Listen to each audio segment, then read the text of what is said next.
यहाँ तो काफी ज्यादा धूल हो रही है। मेरी तो खांसी ही नहीं बंद हो रही है।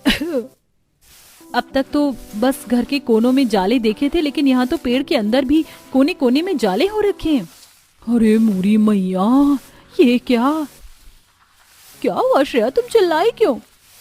ये देखो यहाँ कितना बड़ा चूहा है।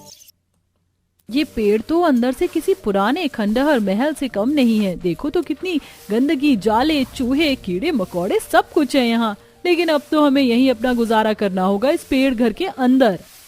ऐसी भी क्या मजबूरी रही थी इन पांचों बहुओं की जो इन्हें इस पेड़ के अंदर इस तरह रहना पड़ रहा था? क्या कारण था इनकी ऐसी स्थिति का, तो आइए जानते हैं। हमें यह दाल चावल नहीं बल्कि चिकन बिरयानी खानी है। हमारे लिए चिकन बिरयानी बनाओ, वरना दारू का मजा कहाँ आएगा। क्या हो गया है आप लोगों को? पहले तो आप लोग मेहनत मजदूरी करके पैसे कमाते थे, हंसी खुशी हम लोग गरीबी में भी अपनी जिंदगी काट रहे थे। लेकिन ना जाने कहां से आप लोगों को इस गंदी चीज की लत लग गई। अरे खबरदार जो हमारी दारू को कुछ कहा तो, यही तो असली जिंदगी है। हम तो कह रहे हैं कि तुम लोग भी एक एक पैग लगा लो, फिर देखना कैसे नशे में झूम उठोगी। सारे दुख दर्द कम भूल जाओगी। भगवान से डरिए, ना जाने आप लोगों का क्या होगा। हमें तो बहुत फिक्र हो रही है। पल्लवी, उर्मिला, श्रेया, सुमित्रा, आंचल, पांचों बहुएं लोगों के घरों में झाड़ू पोछा और साफ सफाई का काम करके अपना गुजारा चलाती थी। इन सब के पति भी कुछ समय पहले तक मेहनत मजदूरी किया करते थे, लेकिन गलत संगति के चक्कर में इन सब के पति की नशे की इतनी बुरी आदत लग जाती है कि अब ये सब काम धंधा छोड़कर 24 घंटे दारू के ठेके पर पड़े रहते थे और अपनी पत्नियों की मेहनत से कमाए हुए पैसों को अपनी दारू पीने में उड़ा देते थे। अरे चुपचाप से पैसे हमें दो, वरना हमसे बुरा कोई नहीं होगा। आप लोगों का दिमाग तो नहीं खराब हो गया है? पूरा महीना मेहनत करके हम लोग इतनी मुश्किल से पैसे कमाते हैं और आप लोग इन पैसों को अपने नशे में उड़ाना चाहते हैं। ये पैसे हम आपको नहीं देंगे। भगवान के लिए इस गंदी आदत को छोड़ दीजिए, वरना एक दिन ये आप लोगों को बुरी तरह से बर्बाद कर देगी। लगता है इन पांचों को आज अच्छे से सबक सिखाना ही पड़ेगा। बड़ी जुबान चलने लग गई है इन पांचों की। सभी पति अपनी पत्नियों को बड़ी बेरहमी से मारने लगते हैं और उनके घर में छुपाए हुए मेहनत के पैसे को ले जाकर अपने नशे में उड़ा देते हैं। हमारी तो जिंदगी बर्बाद कर दी इन लोगों ने, न कमाते धमाते, और हम ऊपर से जो मेहनत करके पैसे जोड़ते हैं उन्हें भी ये लोग ले जाते हैं। क्या करे, कुछ समझ नहीं आ रहा है। कैसे सुधारे इन लोगों को, ये तो बाज आने से रहे। अपने पतियों की वजह से पांचों बहुएं काफी ज्यादा परेशान हो चुकी थीं, लेकिन ना ही पांचों कुछ कर पा रही थी और ना ही अपने पतियों को छोड़ सकती थी। हर रोज की तरह पांचों बहुएं अपना घर का काम कर रही होती हैं कि तभी उनके पतियों के साथ कुछ नशेड़ी लोग घर में घुस आते हैं। कौन हो तुम लोग और हमारे घर में कैसे घुसे आ रहे हो? अरे ये तुम्हारा नहीं हमारा घर है। तुम्हारे पति जुए में इस घर को हार बैठे हैं। अब जल्दी से अपना सामान उठाओ और निकलो यहाँ से। ये तुम लोग क्या कह रहे हो? सुनिए जी, ये सब क्या है? आपने जुए में इस घर को ही गिरवी रख दिया। अब हम लोग कहाँ जाएंगे? अरे अपना ये रोना धोना बाहर करना, यहाँ नहीं। चलो चलो देख लो हमारे घर से। हम लोग यहाँ से नहीं जाएंगे। ये हमारा घर है, तुम्हारा नहीं, समझे? निकलो हमारे घर से। इन लोगों ने ये क्या कहा? तुम लोगों ने सुना नहीं? ये लोग बहुत खतरनाक हैं। अगर जिंदा रहना चाहती हो तो चली जाओ यहाँ से, वरना मारी जाओगी। सभी नशेड़ी मिलकर उन पांचों बहू को घर से निकाल देते हैं। अब उन सब के पति घर छोड़कर कहीं चले जाते हैं और अब पांचों बहुएं दर दर भटकने लगती हैं। ठंड का समय होता है। पांचों बहू का शरीर थर थर कांप रहा होता है। बहुत ज्यादा ठंड हो रही है। मेरा शरीर तो थर थर करके कांप रहा है। हम लोग इतनी ठंड में कहाँ जाएंगे? बाप रे बाप, मेरी तो जान ही निकल रही है इस ठंड में। मेरे पास इतने पैसे भी नहीं है कि हम लोग किराए का घर ले सके। हम यहीं कहीं कुछ जुगाड़ करके रहना होगा, वरना हम तो इस ठंड में थर थर करके ही मर जाएंगे। पांचों बहुएं चलते चलते पेड़ों से घिरे बड़े इलाके में पहुंच जाती हैं, जहां उन्हें अब बहुत ज्यादा ठंड लगने लगती है। लेकिन ना ही उनके पास गर्म कपड़े थे और ना ही इतने पैसे कि पांचों बहुएं एक किराए का घर ले सके। पांचों बहुएं ठंड से कांपते हुए पैदल पैदल चल रही होती हैं कि तभी उन्हें एक बड़ा सा पेड़ दिखाई देता है। उस पेड़ का तना काफी ज्यादा बड़ा होता है और साथ ही साथ उसमें एक बड़ा सा छेद भी था, जिसे देख ये क्या? इस पेड़ के अंदर तो काफी ज्यादा जगह दिख रही है, जैसे अंदर से ये कोई घर हो। सही कह रही हो सुमित्रा, चलो हम इसके अंदर चलते हैं, थोड़ी देर इसी के अंदर बैठ जाएंगे, कम से कम ठंड से राहत तो मिलेगी। पांचों बहुएं एक एक कर उस पेड़ के अंदर जाकर बैठ जाती हैं। उस पेड़ के अंदर काफी सारी जगह होती है जिसे देख जितना सोचा था इसके अंदर तो उससे भी ज्यादा जगह है। सच में ये तो बिल्कुल पेड़ घर की तरह है, जैसे पेड़ के अंदर ही कोई बड़ा सा घर बना हो। अगर ऐसा ही है तो क्यों ना हम सब इस पेड़ के अंदर गुजारा करें। यहाँ तो ठीक ठाक जगह है, हम सब यहाँ भी रह ही लेंगे और ठंड से थोड़ा बहुत छुटकारा भी मिल जाएगा। सभी बहुओं के पास कहीं और रहने के लिए ना ही पैसे थे और ना ही कोई जगह, जिसके चलते अब पांचों बहू उस पेड़ घर के अंदर रहने का फैसला करती हैं। और घर छोड़ने के समय उन सभी ने जो भी जरूरी सामान लिया था उसे उस पेड़ घर के अंदर रखकर उस पेड़ घर की साफ सफाई कर उसे रहने लायक बनाती हैं। अब सफाई तो हो गई यहाँ की, अब सारा सामान रखकर खाने की तैयारी करते हैं। मैंने आसपास की जगह से काफी छोटी मोटी लकड़ियाँ इकट्ठा कर ली हैं, उन्हीं को जलाकर हम चूल्हा बना लेते हैं। मुझे तो बहुत जोरों की भूख लगी है। पेड़ घर के बाहर सभी बहुएं लकड़ियों की मदद से एक छोटा सा चूल्हा बनाती हैं और खाना बनाकर खाना खाकर उस पेड़ घर के अंदर सो जाती हैं। कहने को पांचों पेड़ घर काफी बड़ा था, लेकिन उन पांचों का उसमें गुजारा करना इतना भी आसान नहीं था। इस पेड़ घर के अंदर मुश्किल से मुश्किल हम सिर्फ 3 लोग ही रह सकते हैं, ऊपर से ये सामान भी है। काश ऐसा ही एक और पेड़ घर हमें मिल जाता तो कितना अच्छा होता ना। अभी तो रात काफी हो गई है, एक काम करते कल सुबह देखते हैं, शायद आसपास हमें ऐसा ही एक और पेड़ मिल जाए। अगली सुबह ढूंढने पर अपने पेड़ घर से थोड़ी ही दूरी पर उन्हें बिल्कुल वैसा ही पेड़ मिलता है, जिसकी साफ सफाई कर अब पांचों बहुओं में से 2 बहुएं सारे सामान के साथ उस पेड़ घर के अंदर रहती हैं। और ऐसे ही कुछ दिन गुजर जाते हैं। पेड़ घर के अंदर रहकर उन सभी को ठंड से तो थोड़ा बहुत छुटकारा मिल गया था, लेकिन कहीं ना कहीं ठंड होने की वजह से उनकी हालत अभी भी खराब थी। कितनी ज्यादा ठंड हो रही है, इस पेड़ घर के अंदर भी हमें ठंड लग रही है। काश हमारे पास कोई रजाई होती तो कितना अच्छा होता है ना, लेकिन हमारी तो एक चादर खरीदने की भी हैसियत नहीं है, तो हम रजाई कहाँ से खरीदेंगे। खरीद नहीं सकते, बना तो सकते हैं ना। अब रुई और कतरनी तो हमारे पास है नहीं, तो क्यों ना हम इन पत्तों से ही रजाई बनाएं। आंचल आसपास गिरे ढेर सारे पत्तों को इकट्ठा कर लेती है और अपनी 2 साड़ियों को आपस में सिलकर उन पर अब सुई धागे की मदद से उन पत्तों को जोड़कर सिलने लगती है। पत्तों से बनी ये रजाई थोड़ी पतली थी, लेकिन जैसे ही ये पांचों उन रजाई को ओढ़ती हैं तो उन्हें हल्की हल्की गर्माहट महसूस होने लगती है। जुगाड़ से तैयार की गई है पत्तों की रजाई तो सच में काफी अच्छी है। ज्यादा नहीं पर थोड़ी बहुत तो गर्म है, कम से कम ठंड तो गुजर ही जाएगी। अब तो इस तरह जुगाड़ करके हमें इस ढंग से बचना होगा। 2 बहुएं बारी बारी उन पत्तों की रजाई को ओढ़कर अपना गुजारा करती हैं और ऐसे ही कुछ समय और गुजर जाता है। सुमित्रा हर रोज की तरह अपना काम खत्म करके अपने पेड़ घर की तरफ लौट रही होती है कि तभी उसकी नजर रास्ते में बने कारपेंटर की दुकान पर जाती है, जहां पर काफी पतली पतली लकड़ियों के छिलके थे। ये लकड़ी के छिलके तो ज्यादा भारी भी नहीं है, अगर हम इन्हें कपड़े में डालकर कपड़े को सिल दें तो ये भी तो रजाई का ही काम करेंगे। क्या पता इससे हमें ज्यादा ठंड भी ना लगे। गरीबी और लाचारी की वजह से अब पांचों बहुएं पत्तों की रजाई के साथ साथ लकड़ियों के छिलके की भी रजाई बनाती हैं। चलो शुक्र है थोड़ी बहुत ठंड से बचे, वरना मुझे तो लग रहा था कि इस ठंड में थर थर कांपते हुए ही मर जाएंगे। ऐसे ही काफी समय गुजर जाता है। पांचों बहुएं जैसे तैसे करके ठंड में अपना गुजारा कर रही थी। वहीं उन सबके पतियों को नशे में पाकर पुलिस जेल में बंद कर देती है। अपने पतियों को छुड़वाने के लिए पांचों बहुएं मजदूरी करके पैसे जोड़ती हैं और पुलिस को देती हैं। और उन सब के पति अब जैसे ही जेल से बाहर निकल आते हैं। हमने कहा था ना कि आपका नशे की हालत आपको एक दिन डुबाकर ही छोड़ेगी। देखिए क्या हालत कर दी इसने आप लोगों की। अब तो सुधर जाइए, वरना ये नशे की लत एक दिन आप लोगों की जान लेकर ही मानेगी। तुम सब ठीक कह रही हो, हमसे बहुत बड़ी गलती हो गई। काश हम तुम्हारी बात पहले ही मान लेते। अब से हम कभी शराब को हाथ नहीं लगाएंगे और खूब मेहनत करेंगे। पांचों बहू के पति मेहनत मजदूरी करते हैं। साथ ही पुलिस की मदद से अब पांचों बहुओं को उनका घर भी मिल जाता है और समय के साथ साथ अब उनकी जिंदगी भी ठीक राह पर चलने लगती है। क्या? हाँ बहू, ये हमारे घर का रिवाज है कि हमारे घर में सर्दी में ताकत के लिए तरह तरह के हलवे खाए जाते हैं। अब तू भी हमारे घर का हिस्सा है तो ये बात जान ले। माँ जी ये भला कैसा रिवाज है? हलवा खाना सेहत के लिए इतना अच्छा नहीं है जितना कि ये खतरनाक हो सकता है, क्योंकि उसमें शुगर।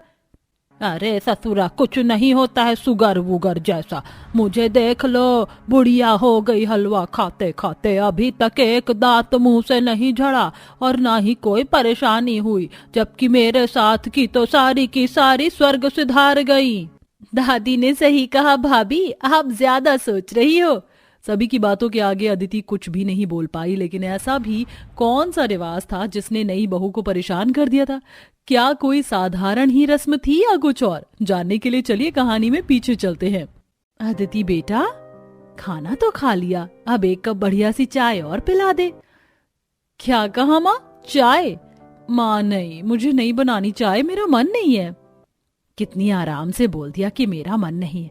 बेटा ये मनमानी भी बस मायके में ही चला ले, कुछ दिन बाद तो ससुराल ही चले जाना है, वहां ऐसे मना नहीं कर पाएगी। माँ आप तो नाराज हो गई। माँ मेरे लिए तो आप कोई छोटा सा परिवार ढूंढना जिसका काम वाम मुझ पर भारी ना पड़े, और जब तक मैं मायके में हूँ तब तक तो मैं अपनी मनमर्जी करूंगी ही। जा बैठ जा पागल लड़की। गोमती ऐसे बोलकर खुद ही रसोई में चली गई और चाय बनाने लगी। गोमती का परिवार ज्यादा बड़ा नहीं था, उसने अपने साथ साथ अदिति और अपने बेटे की भी चाय बना ली। सर्दी का मौसम था और पूरे परिवार ने आराम से चुस्कियां लेते हुए उसे एंजॉय किया। ऐसे ही देखते देखते अदिति के अपने घर में दिन खत्म हो गए और वो दिन भी आया जब अदिति अपना घर आंगन छोड़कर अपने ससुराल आ गई। सर्दी का मौसम था और ऐसे में अदिति का अच्छे से ही गृह प्रवेश और बाकी की रस्में हुई और आज उसकी पहली रसोई का दिन था। जैसा मैंने सोचा था मुझे वैसा ससुराल तो नहीं मिला। यहाँ लोग ज्यादा हैं, लेकिन चलो कोई बात नहीं, सर्दी भी तो कितनी ज्यादा है, मुझे ज्यादा काम नहीं करना पड़ेगा। चल अदिति उठ जा, आज तेरी पहली रसोई है। नमस्ते माँ जी, दादी सासू माँ, बाबूजी। नमस्ते बहू, नमस्ते। नमस्ते नमस्ते, जीती रहो बहू, आज तेरी पहली रसोई की रस्म होगी, तैयार है ना? जी माँ जी। माँ जी मुझे आज क्या बनाना है अपनी पहली रसोई में? अच्छा सवाल किया है बहू, घर में सभी की फरमाइशों की लिस्ट मैं हाथ में लिए हुए हूँ। तुझे आज सभी के लिए हलवे बनाने हैं। हलवे बनाने हैं? क्या मतलब? माँ जी क्या 2-3 तरह के हलवे बनेंगे?